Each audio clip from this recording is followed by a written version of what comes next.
Hi friends, welcome to my channel. ఇది వచ్చేసి మట్టి రోడ్ అండి. ప్రస్తుతానికి బీటీ రోడ్ శాంక్షన్ అయిన రోడ్ వచ్చేసి 33 ఫీట్ ఉంటుందండి. రోడ్డు పెద్ద రోడ్డు. ఇది వచ్చేసి ల్యాండ్ అండి. మనకు వచ్చేసి 10 గుంటాస్ ల్యాండ్. ఇది వచ్చేసి వాళ్ళు వచ్చేసి 1,30,000 చెప్తున్నారు రేటు. ఇది ఫేసింగ్ వచ్చేసి ఈస్ట్ ఫేసింగ్ అవుతుందండి. ల్యాండ్ ఈస్ట్ ఫేసింగ్ అవుతుంది. మనకు ఇటు నుండి పోతే స్ట్రేట్ పోయిన తర్వాత రైట్ తీసుకుంటే మనం బందారం విలేజ్కి వెళ్తామండి. బందారం ఇక్కడ నుండి కరెక్ట్ 5 కిలోమీటర్ డిస్టెన్స్ ఉంటుందండి. మనకు మెయిన్ రాజీవ్ రహదారి ఒక 10 కిలోమీటర్ డిస్టెన్స్ ఉంటుందండి. దీనికి రోడ్ వచ్చేసి ఇటు సైడ్ రైట్ సైడ్ పోతే నర్మేట అనే విలేజ్ వస్తుంది. అవుటర్ రింగ్ రోడ్ కూడా ఇక్కడ నుండి ఒక 7 కిలోమీటర్ డిస్టెన్స్ వస్తుంది.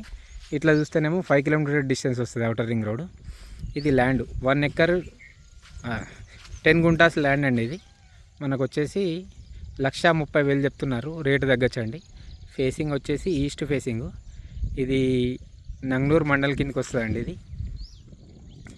రెడ్ సాయిల్, కొంచెం స్క్వేర్ బిట్ లాగానే ఉంటుంది. చుట్టూ కడీలు ఉన్నాయండి. పర్ఫెక్ట్ ల్యాండ్, సర్వే చేసిర్రు ఆల్రెడీ. అండ్ ఈ ల్యాండ్ వచ్చేసి రెడ్ సాయిల్ అండి. మనకు రాజీవ్ రహదారి 10 కిలోమీటర్ డిస్టెన్స్ వస్తుంది. 5 kilometre Siddipet outer ring road వస్తుందండి. అంటే ముందు దాకా డాంబరే ఉంటుంది, కానీ కొంచెం ఈ డాంబరు పోయలేదు. ఇటు సైడ్ కూడా పోతే ఒక 1/2 కిలోమీటర్ 500 మీటర్లను మళ్ళీ డాంబర్ రోడ్ వచ్చేస్తుంది మనకి. ల్యాండ్ వచ్చేసి ఇది 10 గుంటాస్ ల్యాండ్. 1,30,000 చెప్తున్నారు రేటు తగ్గచ్చండి. ఫేసింగ్ వచ్చేసి ఈస్ట్ ఫేసింగ్. ఈ రోడ్డు కూడా 33 ఫీట్ రోడ్డు, పెద్ద రోడ్. ఇది బీటీ రోడ్ శాంక్షన్ రోడ్ అండి.